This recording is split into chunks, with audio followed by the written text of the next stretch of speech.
You're watching the Sporting Time Show with host Doug Thompson.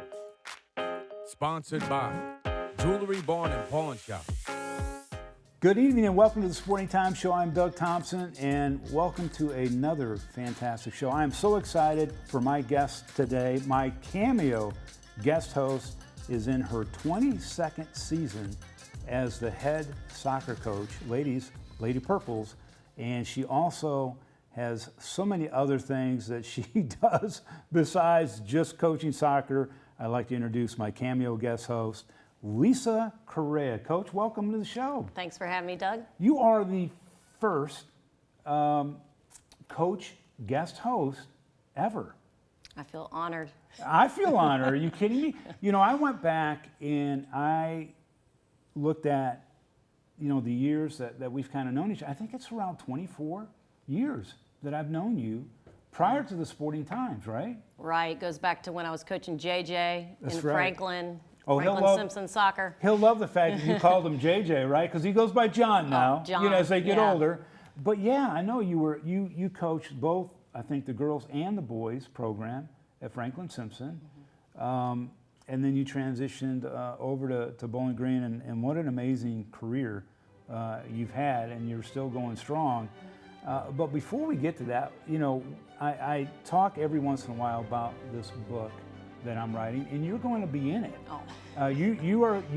And it's talks about other people. It talks about coaches and student athletes that I've seen that have shown unbelievable sportsmanship and individual accomplishments and team accomplishments. But it's about everybody else. But one of the things that stuck in my mind about you was a conversation that you and I had in the early 2000s, and I never shared it with anybody, but your husband was deployed, right? Yeah.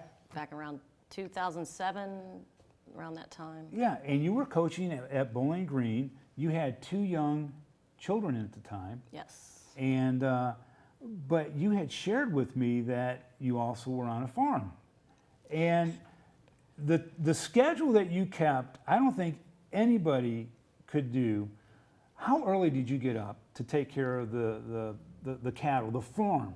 Well, I would check the animals in the morning, so it was early, but I mean, they had some automatic waters and things like that, so I didn't have to at least bring the water out to them. But yeah, sometimes I'd have a headlamp on at night when I came home if the sun was going down a little That's sooner, crazy, just to check them. But it was like 5 o'clock, 5:30 in the morning or so. Probably, yeah. And then you would go to school, and then after school you would have practice, and then all along you have two young kids, and then you get home after practice, and it was just an unbelievable effort. And your husband was stationed for 15 months. I mean, it wasn't a short time.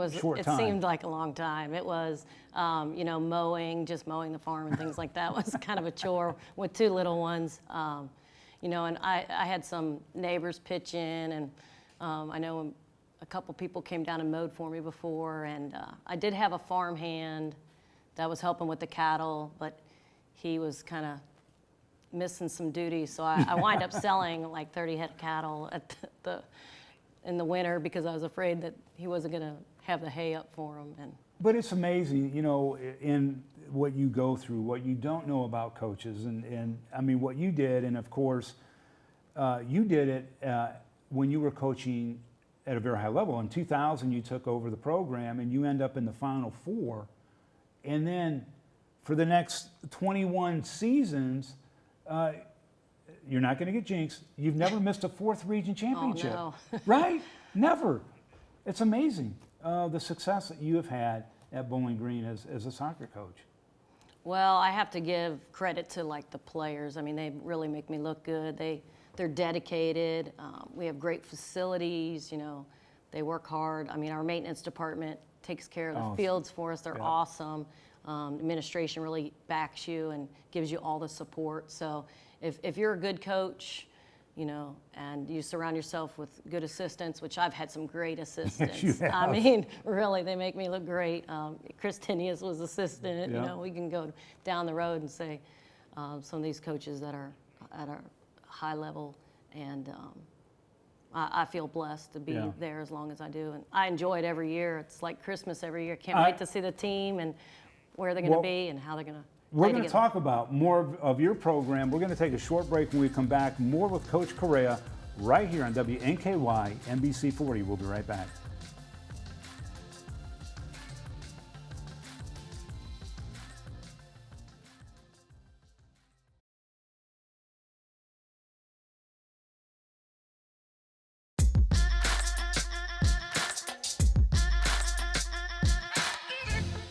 Welcome back to the show. My first guest is a second-year head coach of the Bowling Green Purples volleyball program who has basically flipped the script this season.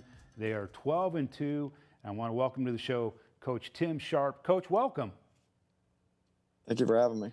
You know, this is very interesting. You have an interesting background from the aspect that not only are you a coach of a high school volleyball team, but you've coached club ball since the inception of Bravo, I think 14 years ago.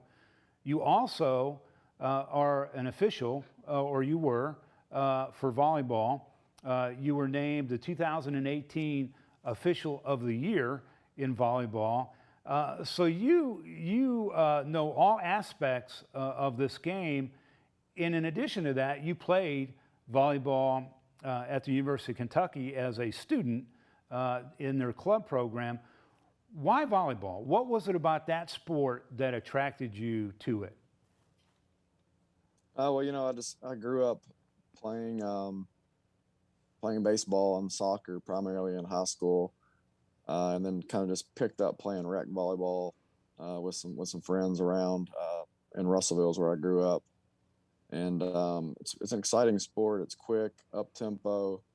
And it requires, you know, pretty similar style of it's a group effort of creating, you know, good competitive play. Then when I went to the University of Kentucky, I found a group of friends up there, and just continued on and really enjoy the sport, and kind of, you know, dedicated pretty much all my free time to the sport because I enjoy it so much. So you became an official. What year did you start officiating volleyball matches in high school? I don't know the definite year. Around 2005 or so. Yeah. So I've always said that an official, a referee, is only at best going to be 50% right, because, you know, half the team is going to agree and the other half is going to disagree.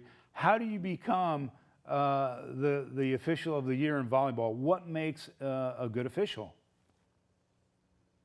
I think someone who just has knowledge of the rules and does a good job managing the game.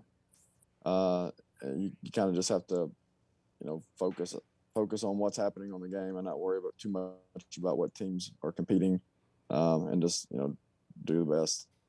All what you see. How much do you think, if any, has officiating been able to help you as a coach as well? I mean, knowing the game, knowing the rules, do you think it's had a little bit of an impact, or not at all? I don't know how much it helps really with coaching.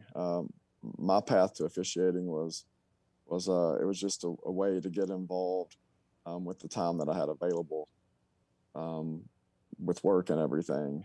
And so that's what better way for my thought process was, what better way to enjoy volleyball than be up there officiating the game and getting paid while you're there to watch it instead of just going to spectate it. Absolutely. We've got about 90 seconds left in this segment, Coach. I want to ask you about your coaching club. Obviously, starting back when Bravo started, a very well-respected club program.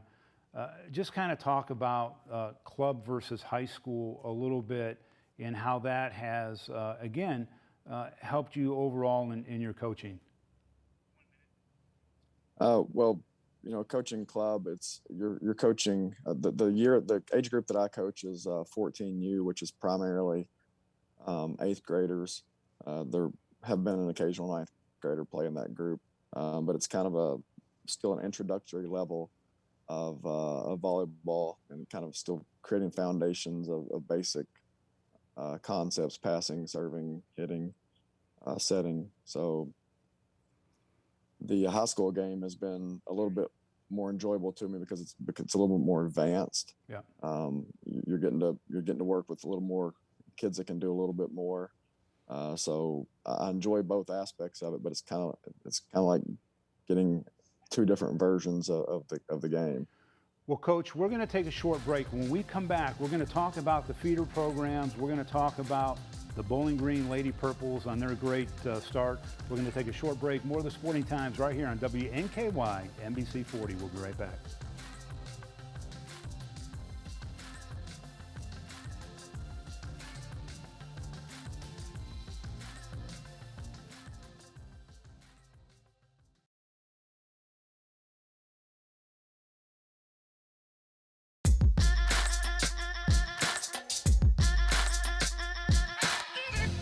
Welcome back. Again, my guest is Tim Sharp, the head coach of the Bowling Green Lady Purples volleyball program.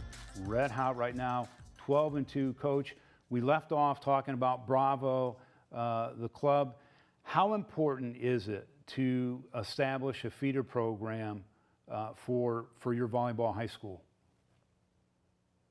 Oh, it's very important.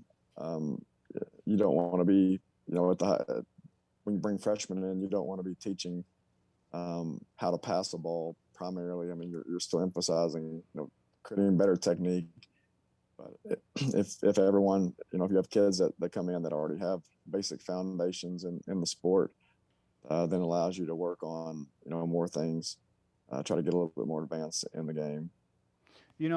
Coach, 10 years ago, you could go to a volleyball match and there'd be very few people in the stands, mom and dad, maybe a grandparent or so forth. Today, in the last several years, you see student sections at volleyball matches now. The crowds are way bigger than they used to be. What do you attribute that to? I think it's, I think in our area, you can contribute some of it to Western, the success that Western's had in the volleyball program. But then I think it's just one of those sports that, once you get out and you watch it, then you realize how exciting and fast paced it is. And with the level of volleyball in our area getting, continually growing, then I think, everyone's understanding, this is a fun night for me to come out and watch. Yeah. Coach, last year was your first season and you came out and you achieved some really great milestones for the program. This year, like I had mentioned, you're 12-2, having a great season. Talk a little bit about your program and some of the players and how are you coaching these young ladies to get the success that you're getting right now? The kids they're hungry. They've never had success on the level that they would like to. So it's pretty easy actually. We're coming in working hard in practice. Everyone, we have a pretty solid varsity group, but we have pretty solid kids that are behind the varsity group as well that allow us to get in and really be competitive in practice. And that's really showing up and carrying forward over in the games too. So as a coach, and I know, football coaches and soccer coaches know the weaknesses and the strengths of their opponents. Do you look at film? How do you prepare for an opposing team that you're going to be playing? Yeah, we certainly watch some film for other teams. One of my coaching styles is, you can try to adjust to what they're doing on the other side, but primarily you have to focus on what you're doing on your side, making sure there's no communication breakdowns, make sure we're not, make sure we're covering the areas that we're supposed to be covering. We're trying to stay fundamentally sound. And then from there you can work and try to adjust to what your competition's doing. So club coaching, officiating, high school coaching. How much fun are you having as a high school volleyball coach? Oh, I'm having a blast. I really, really thought the club was where I was going to have the most excitement and enjoyment from coaching. And then, once I got into high school, I would probably say that I enjoy high school coaching more so. It's the same group of kids. You always have the same group of kids coming back every year, building on each group. And then you actually have more to play for. There's school. You're trying to go out and perform for your school and represent your school. Then you have districts and region and hopefully state that you have a chance to go to. So it's been really enjoyable, and it's probably some of the most fun I've had is coaching. That's for sure. Well, Coach, real quick, we've got about 20 seconds left. Did you anticipate the early success that your team has had going into the season, or is this a pleasant surprise? I knew we're certainly capable of it, but we've had a pretty challenging schedule, and that was my goal. I wanted to try to get as many competitive teams to play us as possible and try to grow from there. And I wouldn't have, if you would have asked me at the beginning of the year if I expected us to be 12-2 at this point, I wouldn't have expected it, but I'm not surprised. Thank you, Coach, very much. We appreciate it. Thank you very much for your time. We're going to take a short break. When we come back, Coach Correa and I will wrap things up right here on WNKY NBC 40.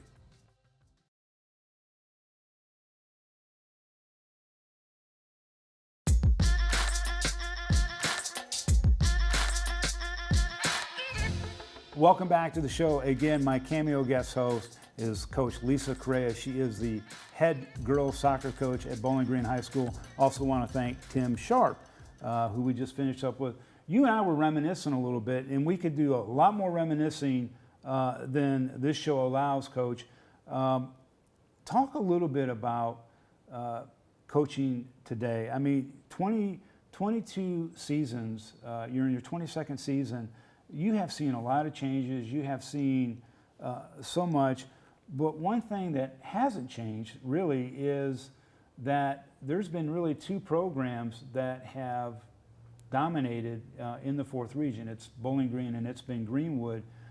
What is it like to have that kind of rivalry? And I don't think there's any other sport that has two teams that have dominated like your program has. What has it been like to kind of go heads up with Greenwood? Well, it's great to have a rival like that. I know it's real exciting for the players and the coaches. It's a big week when we play them, and a lot of those girls play club together. Yeah. So, they're friends off the field many times, and, big game. It's just a lot of excitement, so it's really nice to have that rival. One of the things, you had just started saying before we had to wrap the first segment up was, every year you get excited. It's like a Christmas. You can't wait to see. After 20, that's amazing. After 22 seasons, it's still the same for you? I just love it. I love coaching. I love to watch the competitions. I love good games. I'd much rather be in a close game with a tough opponent. And even if you lose, you learn a lot about your team with those competitions where they really push you. And, every year is different. And I look back at all the players that have played for Bowling Green and, amazing players. they're getting married and having kids. And this year, I couldn't believe it, but I actually have two players that are the daughter of a player I coached. And she's starting at the middle school. So we're starting to see some of the players' kids come up, and every year people are like, "How many years you have left?" And I don't look at it like that. Don't you like that when they ask you that question? I It's know. like, what does that mean? I felt like I was doing a sentence or something, and I said, "No, I enjoy it. I love it. Feels like it keeps me young, and keeps me moving." And I just love all kinds of sports. I like watching our volleyball team, going to the football games, and it's just a great school atmosphere. And after the COVID year, and there wasn't as many fans, obviously, for the sporting events, this year really feels different. I mean, the school spirit, sometimes it'll go up and down from year to year, but this year, they're coming to games in drones. I mean, there was a lot of people at the Greenwood volleyball game Yeah. with Bowling Green. It was real exciting. We had a great student section the other day for our senior night, and it just really makes our players love to play for their school. Yeah, yeah. And, open up the new football stadium. It's beautiful. They score and the lights are flickering. Are you going to be able it's to play great. on that?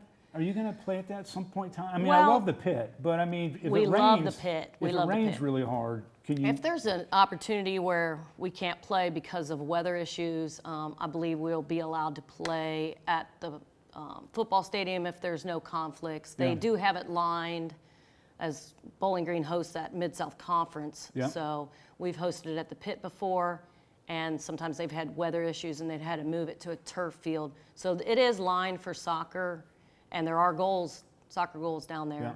And I believe we were going to possibly play on it against Central when our game got moved because of weather, but there were issues. There was a liner around the track Yeah. where they hadn't put the track down yet, and it was just going to interfere too much with the game. So, but it is a nice option to have. But yeah, I do prefer the grass to the turf. I told you this was going to go fast, but we had about 45 seconds left. Have you had that, not everybody agrees with a coach's style. I mean, there is no coach that has 100% support on the way that they coach.